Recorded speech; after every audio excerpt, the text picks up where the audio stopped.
Hey, welcome back to Check Game Sports. I'm here with your boy Alvin Williams, I'm here with your boy Terrance Smith.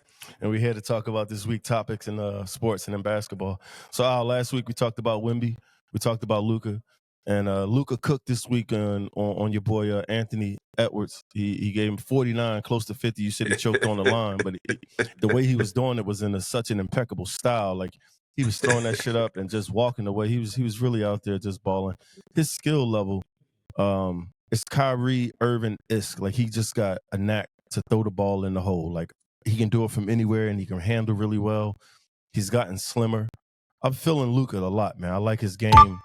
And I like that he won without LeBron because LeBron on his way out. I want to see that team around Luka. I don't know what LeBron going to fit in to do because Luka need the ball. LeBron need the ball. You tell me how you feel about that. Well, first, man, this is the first week. You jumping out the window in the first week. I mean, people still trying to get their feet wet in the first week. You know what I mean? It's the first week. But nah, I mean, I'm with you. Luka's he's the deal. He's the deal. And I think you got some players that's going to boil down to postseason.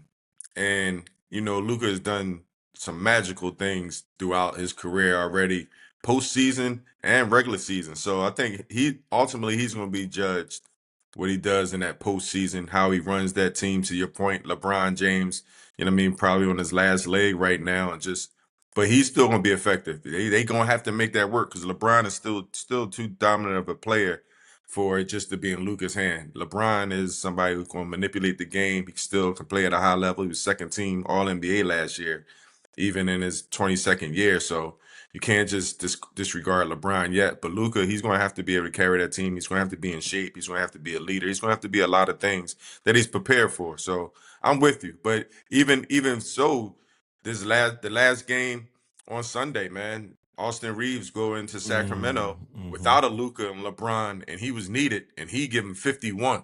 You know what I mean? Get to the free throw line at a high rate. I think he shot 20 free throws. He's somebody else that when those dudes, he goes back into that third option. So that's even make that team even more dangerous. And I'm just looking to see what they ultimately do as a collection of a team. Well, we did a bit of the Lakers. I want to get to the Spurs because my MVP Wemby, he damn sure showed out. He got a stat of 100 points, 30 rebounds, and 15 blocks, something nobody's never done in their first 3 games in the NBA season. And I want to preface on the blocks because people who's not as knowledgeable as us in sports don't understand what the block, may not understand how important a block shot is. And for Wemby to be at that rate of blocking shots, it's significant in the scheme of defense. And it's not always a block. It's a change of a play. It's making a defender not want to go in there. It's a lot of things that happens just because he's able to block it. He's affecting the game even if he don't block it. He's so well on the defensive end. But man, he crossed somebody and went cross half court and shot the motherfucker from half court. I can't believe his jump shot is that smooth. He made like 2 threes and he looked at like a guard. Like he was stroking like a guard. And I was like, damn, so the MVP Wemby I was speaking of, he kind of went past that for me. Like I didn't even expect him to perform this way and make the game look so easy to him, and like he's dominating. So shout out to my MVP Wemby. What do you see down there in San Antonio? You down there right now, ain't you? Yeah. I mean, I get a chance to call a game on Monday tonight, so I'm excited. I got the chance to see him as a rookie, and he's in a whole different frame now. Like his mind frame seems like his physicality. But to your point, man, a lot of people are going to talk about his offensive ability, and no doubt about it. And to me, he's a guard that's 7'6", 7'5", whatever. He's not a big that can handle. He's an actual guard that's tall, and he has that skill set, which it looks natural. But to your point, Fats, defensively, I urge anybody to just watch him on a defensive end. When you got somebody who can close out from the help side, get back from a closeout from the help side, defend the rim, get the rebound or block the shot, get out in transition and make something like what he does.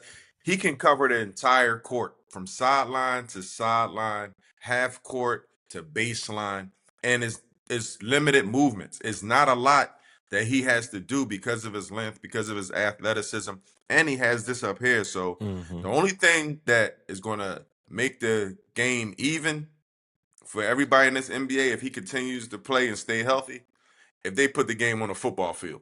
Because a basketball court ain't gonna do it. He too big. They got to play on a football field, man. Because what he can do, man, it's just crazy, dog. It's crazy. I'm telling you, he can guard you where you at right now and come back and help where I'm at in Texas. And like he can do all that, man. He's the back in the day they used to call Stacey Augmon a plastic man because of his arm length and the way.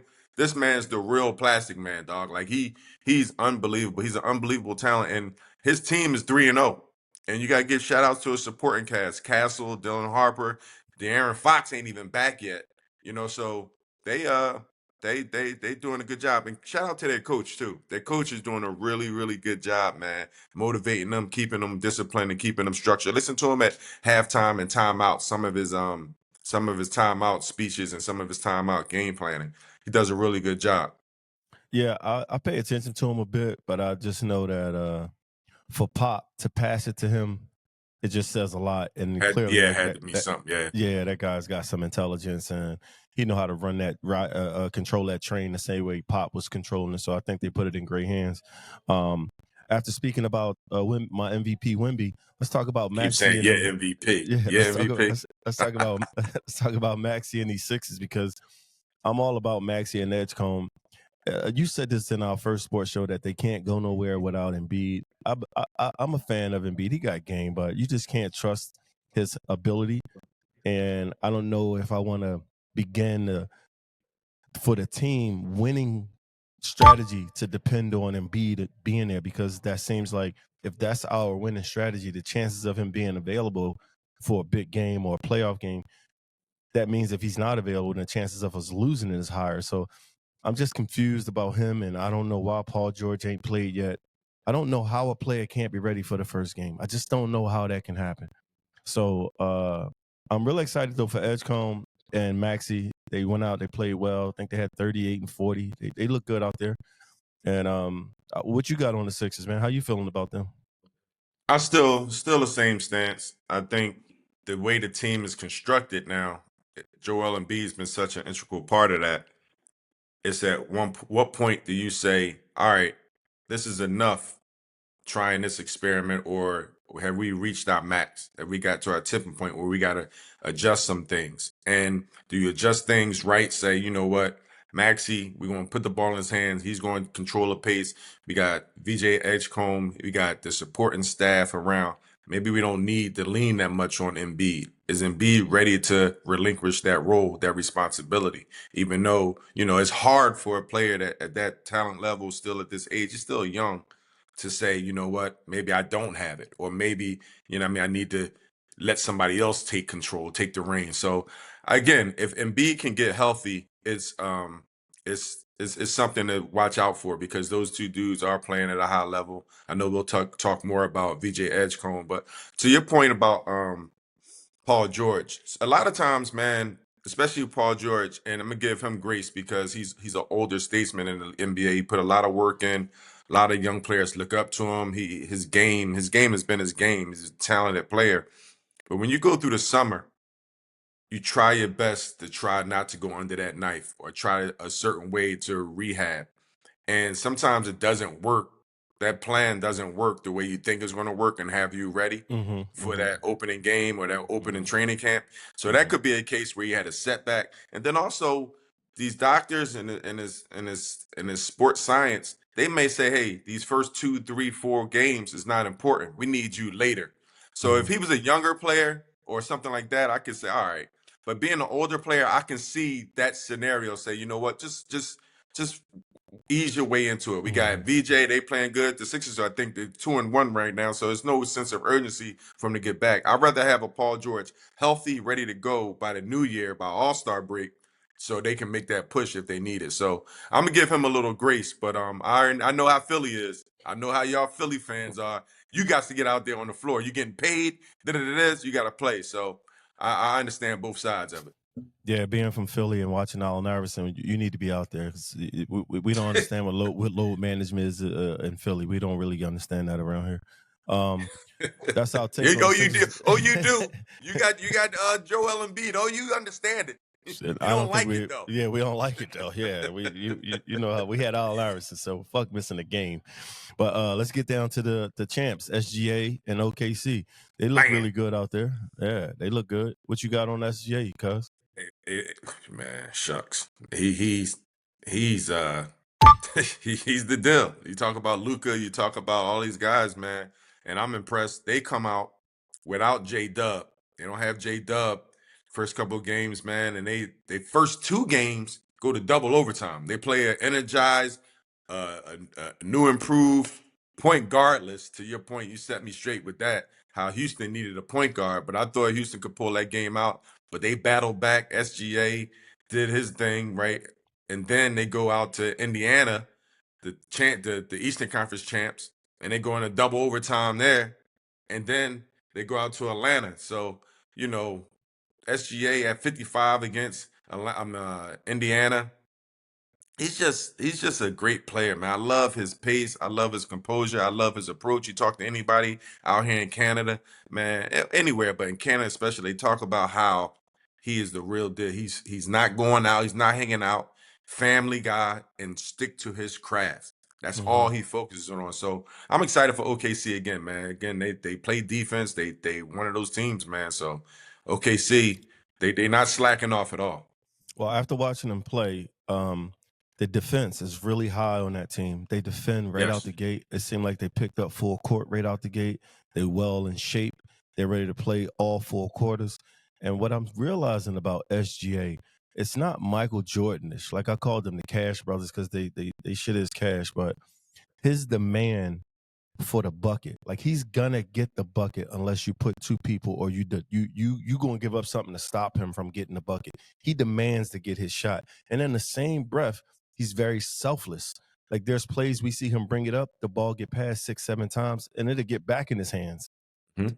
And he'll still do his thing. So he's not like a hog, like he hogs the ball like nobody else touching it. I just like how they play and know who their leader is. And they're not afraid, like the Warriors, to get Steph give it up, pop, pop, pop, pop, and give it back to the leader. I like that with OKC, that they are aware that if he gives it up, wait a second, we're not in a rush, get him back to the ball. But he's demanding his points, he's demanding defense, and he's dominating. I mean, like it seems like nobody can do nothing with him. He's a willing passer. I really like how the coach got the defense turned up, and from game one, it seemed like they was pressing uh, the entire game from where I sit. So I was real impressed with them, and the coach got them up ready to play. So OKC is, I'm excited to watch them play. What about the Joker and the Nuggets? Yeah, another talented team, man. They got some new additions, but it comes down to the big fella and Jamal Murray. You Mm-hmm. got Joker and Jamal Murray. That two-man game is something that's going to be critical. If Jamal Murray can stay healthy, just remember when he was healthy, they end Mm-hmm. up winning the championship. So him being able to score off that pick and roll, be a threat, and then Joker does what he's doing. And then Aaron Gordon, we talked about it offline that he had 50. He had Mm-hmm. 50 in the game this first week. Like I said, it's the first week, but 50 is 50, and it might have been fool's gold. He went 10 for 11 from three.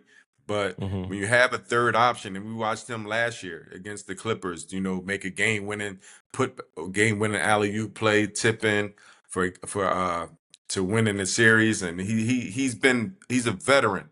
He's a veteran present, but you got Brown. He just got a nice extension, so he's bringing that energy. So you got to watch out for Denver. I don't know if they're going to be competing for a championship, but when you Mm-hmm. got that talent on that team with that experience, they definitely right in the running. Well, that seems to be the only person that could compete with Wemby in this MVP. I guess Shea is it there too, but the Joker tripped the other night. He tripped on the Warriors, and then he also tripped on. He had a triple double against the Warriors. Then he tripped again against the Suns, and so like it seems that it, you a professional athlete. It's hard for me to understand how a player can prepare for a triple double every night. Like what's the mind frame of saying I'm gonna get 10 rebounds, 10 assists. Like, you know what I mean? That takes a lot of a strong mindset to play your game out so that that matches up all the time. Because in the course of the game, unless you're doing that intentionally, you know what I mean? That's pretty hard to do every game the way he does that. You know what I mean? So I'm a big Yeah. fan. I'm a big fan of Joker because he just got all out game too. You know, he got a jump shot, he got pass. I'm a really big fan of him, and I'm curious to see what they do this year. I'm looking forward to watching him play, and he Well, seems. facts. Since you asked about the triple double, I mean, I thought you'd never ask because you're talking to a person that has recorded one triple double in his life, you know. And I mean, I can tell you how to do it. I know the recipe, baby. Yeah, right. Yeah, Right, right. right. But you right though. Like for him and players, Russell Westbrook, and back in the day, Oscar Robinson. I'll take it back, and not before Oscar Robinson, but you had Fat Lever. You had guys that they're gonna flirt around with that because they're so dominant. You can score. You can get 5 buckets. You can get 5 buckets that'll give you 10 points. But if you're a Don Master, Magic Johnson, boom, you know you running the floor, you get the ball to the right people, you're shooting, and all these things, and then just the rebounding thing. So if you take somebody like Joker, right, and just the way the game has changed, and to me, the triple double doesn't have the same value that it had back when Magic Johnson and those guys were playing because it was less possessions, it was a slower game, so to speak, and it wasn't as much shooting. So now the way the game is being played, it's a faster pace. You got 100 plus 100, 110 possessions a game. Then guys are shooting, so it's going to be more opportunities for rebounds. There's a smaller game. It's not your big center out there that's 7 feet, and then it's power forward that's 6'11", and that's Mhm. on both sides. So you got 4 big ass dudes out there. Now you typically got 1 or 2 big guys out there, so that's going to help your rebounding opportunities. So I mean, the triple double is still valuable and it's still a great feat to reach, but it's not the same as back in the day. I'm not taking Mhm. anything away, but the game is just different. But to your point, he's such a great player. He dominates the game. He's a point guard out there. So he's going to Mhm. get the dimes. They play through him. So this it's one of those ways you can get your mindset to it. But for him, I think those triple doubles come naturally, man. That's how it looks, and me playing and you being an athlete, we both know how hard that is. But he makes it look like that's effortless, and Yeah. um, he does a good job of getting his teams involved and scoring when it's needed. So I'm a big fan of him and curious to see how they do. Let's get into to Giannis and the Bucks. Last night he had 40 and 14, but he took a L. But Giannis he's back in shape. He looks strong and healthy, just like he normally does. He needs some help out there, man. Like, or do you see him getting traded midseason? What do you think going on No, with that team? You don't see them getting traded midseason? man. If he get traded, poke both my eyes out, dog, with your 2 fingers, dog. If they get rid of him, it has to be him just being so unhappy Hmm. that he's like, yo, get me out of here. And it's just not, and they're going to do him that favor because he's one of those guys, forget the performance on the court. Economically, what he does for that city, dog. Like, Hmm. you got buildings building around Milwaukee, people want to go there. You got new job development. You got a lot of things going on because the excitement around him and the Hmm. excitement around that team because of him. So it definitely would have to be a true business move, not an emotional move if you're the Milwaukee Bucks franchise. But to your point, he's always going, he plays with that tenacity. And today's game is really going to help him because Hmm. everybody's picking up. And I know we'll get into that segment too defensively, but they're picking up. I watched him play against the Toronto Raptors, who they're playing hard nosed defense, 94 feet.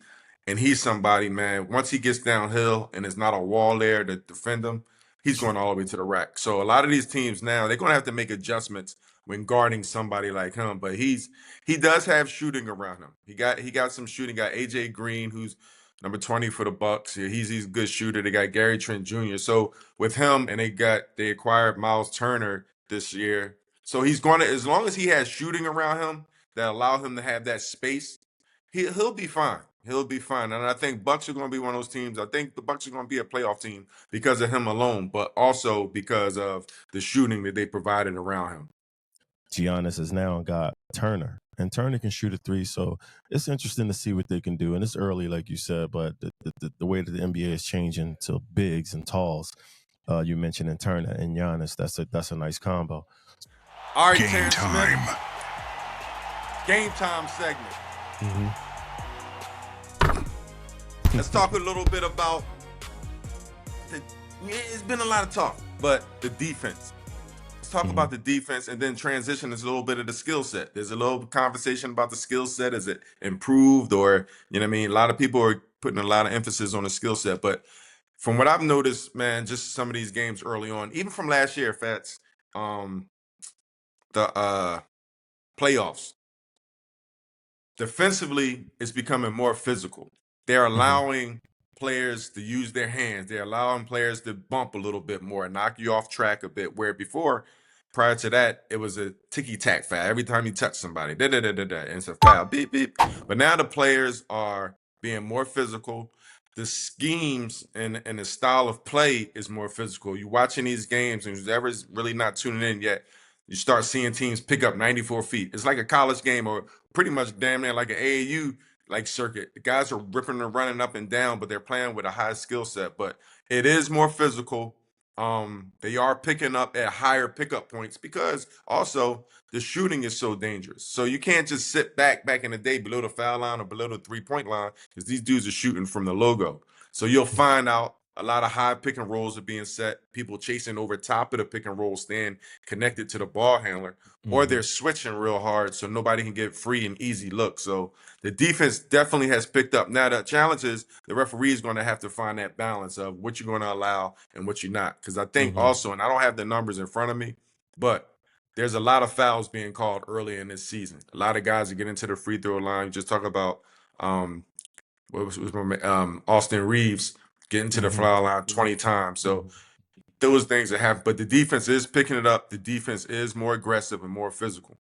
Definitely, from my view, the defense they're picking up. I want to say 3/4 of the court. It's not a full court press, but it's like a 3/4 man up, man on man defense, and it's impressive and it's nice to see because that's basketball. You want to see, you want a challenge, and it seems like they're for the beginning of the season they're playing really hard nosed basketball, similar to playoff ball, and it's impressive to watch them play so hard in the beginning of the season and put it out there. And it's nice to see, definitely as a fan or as a viewer, that these guys are picking up. And even like all the guys are playing. Luka is playing defense, and like all the guys are playing defense, and that's impressive.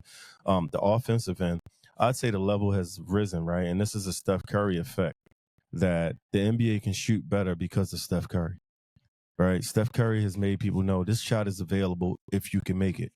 And I feel like some people has, not they have tried to mimic it. Nobody can do it exactly like him, but people are shooting threes. People are making threes. Like Wemby, he fucking blocked 2 shots last night. Block one, got the ball, walked up and shot the 3 in the form of a guard. So it's real impressive to see where the skill level is going with these guys because clearly your tall guys, Barnes and Ingram, everybody can handle now, right? At a time, it was like a big man don't need to handle that much, but now the big man can handle, and everybody's shooting it well. So I think the handles is up, and definitely the jump shots is up because of Steph Curry. I want to say that's his effect that he's shown people open shots, but now you got to learn how to make them like Steph do. And I think some of these guys are investing in that, a la Dame Lillard. Like, I'm not saying Dame is Steph, but I think Steph is the one that kicked the door open. That this shot is open. Fuck it, I can make it. So I feel like some of these guys are trying to imitate that style of three, and from my seat, they making a lot of them. So it's not bad, but the skill level is up and the defense is definitely up. Nah, I agree. The skill level, and I go back and forth with it. It was a time the pros, when you're a pro or a high level player, efficiency mattered. I'm not, if I miss 2 shots, it's only a few players that can keep missing. So efficiency mattered. So now guess what? I'm gonna take a shot that I can make, or I'm gonna do something that I know I can either get fouled, get to the free throw line. Now you see players, that's part of the scheme. Schematically, they trying to hit the three, space out the floor. That's why you see a lot of bigs out there on the floor. They play 5 out and everybody can shoot. So what does that do? That negates the rotations, that negate double teams, because if you leave one person open, as back in the day, you could have left a Dennis Rodman open, right? You could have left him and went and doubled Karl Malone or went and doubled somebody else. But what you're going to risk is him getting that offensive rebound, or that rebound. But now these guys are shooting, and it's so spaced out so much. So to your point, Steph Curry definitely had a lot of influence. I think the style of play where you don't just always have to give the ball to your best player and they score. Steph Curry, where I think he's most dangerous when he's off the ball, because what he does is he opens up for everybody else. If you're setting a screen, if he's screening for you, we know what they always told us, the screener is the most dangerous man, because you set a good screen, two got to go with that person that's open that you set the screen for. That's going to leave you wide open. And Steph Curry does that. They did it when you said the Splash Brothers. He and Klay Thompson did it beautifully. So it is a higher skill set, but analytically, it's more volume than it is efficiency. They still track efficiency, but it's more volume. So if I can get up 23s and I can make shucks 30% of that, you know what I mean? Opposed to get up 15 shots and I make 50% of that. Like, nah, we would rather get up more and make less, because the more is going to get us, equal out the equation sooner. So analytically, it's one of those things that really impacts the offensive end these days. So, but yeah, these players are skillful. They are across the board. The bigs are handle, passing, shooting, but it's been bigs that could do things like that, but not to this level. To your point, I agree with you. So I'll welcome the Rookie Watch. This is a segment where we talk about top rookies that we got our eyes on this season. And for me, I want to start out with, I got my eyes on Cooper Flagg, BJ Edgecombe, Cedric Coward, Con Knuppel, and Jeremiah Fairs. Clearly, Jeremiah Fairs is supposed to have been a big deal guard. I think he was drafted 7th overall. So I'm interested to see what he do. Con Knuppel, he's drafted number 4 overall. I'm just curious to see how he got drafted so high. I don't know if that was a favor or if he's really that talented to be number 4 in the NBA draft pick. So I'm curious to see what I'm curious to see. I don't know why he was picked number 4, Al. And then BJ Edgecombe, he's showing out. Cedric Coward, though, for the Grizzlies, he's a baller, man. Keep an eye out for him. He's 6'6" guard. He got some game on him. He put up some points the other night, and he did pretty good. Your boy Cooper Flagg, I think he dusted your boy Barnes. He dusted the Raptors off the other night, right? I mean, I think you got to watch him in person. Is he really that nice, Al? That's what I couldn't wait to get you here, because you down there in Dallas. You know what I mean? And I wanted your view, because you sat courtside and watched him do what he had to do. Is Cooper Flagg really that nice? Nah, he's nice. He's the real deal. But I will correct you. He didn't dust my boy Scotty Barnes off. Actually, during the broadcast, I told Scotty, said cookies and milk for rookies. Well, then the milk and cookies for rookies, coffee and donuts for grown-ups. He muscled Cooper Flagg a bit, But the thing about it is, and Scotty I think he had 33, but Cooper Flagg is so mature. He's 18 years old. He's the second youngest player behind LeBron James coming and playing the NBA game. But he has so much responsibility, similar to LeBron. But he's a guy that they got him playing the point guard position. He's never played point guard at this level. Of course, he played forward in college, but he did handle the rock. But his decision making, his patience, and everybody tells me, Fats, he's a dude that if you ended the NBA today, no paycheck, no nothing, no TV, he'd still be playing the next day. He'd go to the YMCA and play. So he loves the game. He said he doesn't sit out at any drills. He's doing everything that they ask him to do. First person in the gym, last person to leave. So what that tells me is he doesn't just want to be good. He want to be great. And you hear those same things from a LeBron, Michael Jordan, Kobe Bryant, those type of players. So I'm excited to see and that was probably his best game of the season. He struggled a little bit his first game against the Spurs. Second game against the Wizards, he got better, but they lost those two. And against the Raptors, he really came into his own. So yeah, Cooper Flagg is the real deal. There's no hype behind that. Any other rookies you got your eyes on? I gave you my rookies that I'm watching. Anybody you want to mention? Dylan Harper. Dylan Harper, you can get a Oh, chance okay. to see him play tonight. He's the Mhm. number 2 pick, Ron Mhm. Harper's son. Mm. He has a brother in the league, so he's somebody that I'm excited to see. I haven't seen so many of these rookies, and I need to really watch myself because I haven't seen a lot of players play in college. So right now it's my first time laying eyes on him. But Dylan Harper is somebody I'm excited to see. From everybody I talk to, they say he's a smooth customer. I think he's coming off the bench now, but he's really stepping up to the plate. So I'm interested to see what Dylan Harper and you're gonna see a lot of these guys flourish. You're gonna see a lot of these guys flourish. Rookies is going up and down seasons, but I think the biggest things are right now. How are you? Are you getting consistent minutes? Are you efficient when you're out there offensively and defensively? And then is your team winning? The one thing about Con Knuckle is I will say I looked at his stats and he has a positive plus minus. So Mhm. when he's Mhm. out there on the floor, his team is winning. So he's adding to winning with the team. His numbers are good. He's averaging close to about 14 points a game, 14. but his numbers Mhm. are good, and his team is winning while he's out there. And for the Charlotte Hornets, that's far and few between what you think of what they're going to try to do from wins and losses. So he's adding to winning to that team. Well, maybe that's his niche. I mean, he's a rookie and it's only 2-3 games in, so I got time to watch him. I just didn't understand how well he was picked number 4 from Duke, 6'5", maybe 200 pounds. And maybe I don't know. I was curious why they picked Allen Iverson number 1, so maybe I got it all wrong. But But you should have uh, called. You should have called me first. I would have told you why. well, I would have told um, you why they picked him one. keep an eye out for Cedric Howard and keep an eye out for Jeremiah Fairs. All right, Terrance Smith. This is end game segment where we go to the fans and we check the mail. What you got for me, baby?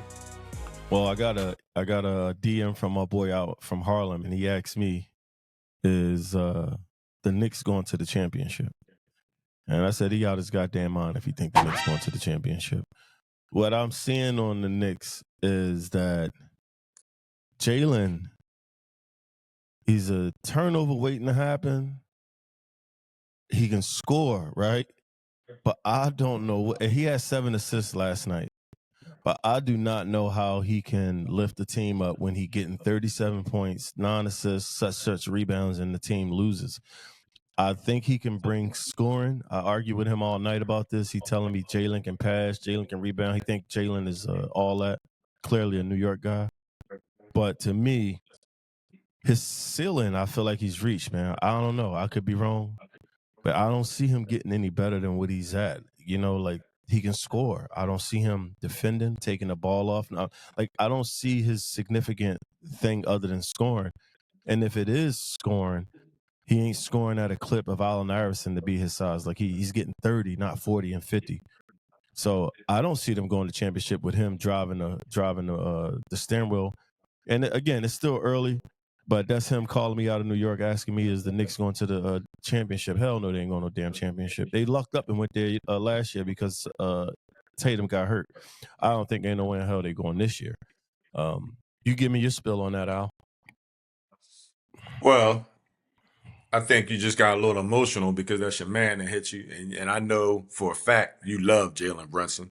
So Mm-hmm. you're not just grinding him up, but you're being North Philly. You're being North Philly through and through right now, Philadelphia fan. But yeah, with Jalen Brunson, he don't have to do much more because he's a top 5 MVP candidate. He's somebody that drives the ship, and I think he allows Big Cat to be who he wants to be. I think Jalen demeanor in that locker room as a leader. I think his approach. I think I know he's respected, and players want to play with him, and they allow him. How we talked about SGA, his teammates, they allow him to be him, the best version of him. And I see that. And I also see with the new style of offense. Yes, he had some turnovers yesterday against the Heat. 6. But their new style of offense, all right, 6. The new style of offense with Mike Brown bringing that style from Sacramento Kings, Mm-hmm. where it was Jay Triano, a great friend of mine, who actually coaches for the Dallas Mavericks, who's implementing a new style of offense with the Mavericks now. It's a pass, cut, Princeton style type of offense, which Mm-hmm. now is going to allow Jalen to get off the ball more. But Mm-hmm. when you're playing that style, it's a lot of passing, cutting, timing. You're going to have a lot of turnovers early on. If you look at Cooper Flagg, we talked about him. He had 5 turnovers in one game. So guys are trying to make cuts and make passes, get the timing right. Those turnovers are going to be there. So again, first week, it accounts for everything, not just the great play, but some of the bad play and some of the uncharacteristic things that some of these great players are doing because new styles are being implemented. But I think with Cat, I think with OG Anunoby, I think with Bridges, I think with Josh Hart, I think, again, I don't know if they're going to champions, but they have a hell of a chance to go to the championship. So Yeah. tell your peoples out in Harlem, although it's New York, I got love for that city and love for that team, and I got love for the Nova boys. So I think they got a chance. My question to you is, do you think his assist is down because he plays with dribbling teammates? Like you played with Vince Carter, and even if you gave him a nice dime, Vince Carter is probably better off to dribble. He can catch and shoot, but a lot of times you give him the ball, he's going to put it on the floor, and that can erase an assist. So as I'm saying that about Jalen, I'm thinking about his teammates, and I think maybe Bridges stop and pop a lot, but most of them guys, Cat going to put it on the floor. A lot of them guys going to get it from him and bounce it. So maybe that's affecting this assist, but I don't see them going to the championship. But also two facts, and not to belabor the point, assist is just the number of the result that a stat person put down. But what Jalen does, he manages the game. He manages the game. He slowed the game up. He put the ball in his hands. He get off of it. So that is so valuable. We both watch, and we was going back and forth talking about Houston not having a point guard. And you were correct because at the end of the game, it wasn't managed properly for them to take the right shots, put people in the right position. You know where the shot is going to come from. So I'm gonna manipulate the game. Jalen Brunson can manipulate the game at the highest capacity. The only thing I would say is he going to be able to make that adjustment? How seamless is the adjustment going to be made with a new offense, a new style of offense? And the ball is not going to always be in his hands at all times. So it's going to be interesting to see how they do it. But they are an intelligent team. They have intelligent players, and they're going to be able to figure it out. And I think if they do, they're going to be a dangerous team. Well, that's the end game. And please, anybody, please send us mail or send us a DM or Instagram text or anything because we check mail like we check game here. And we like for y'all to stick with us. Keep watching the Check Game podcast and check out our Check Game sports show. What you got, Al? I ain't got nothing.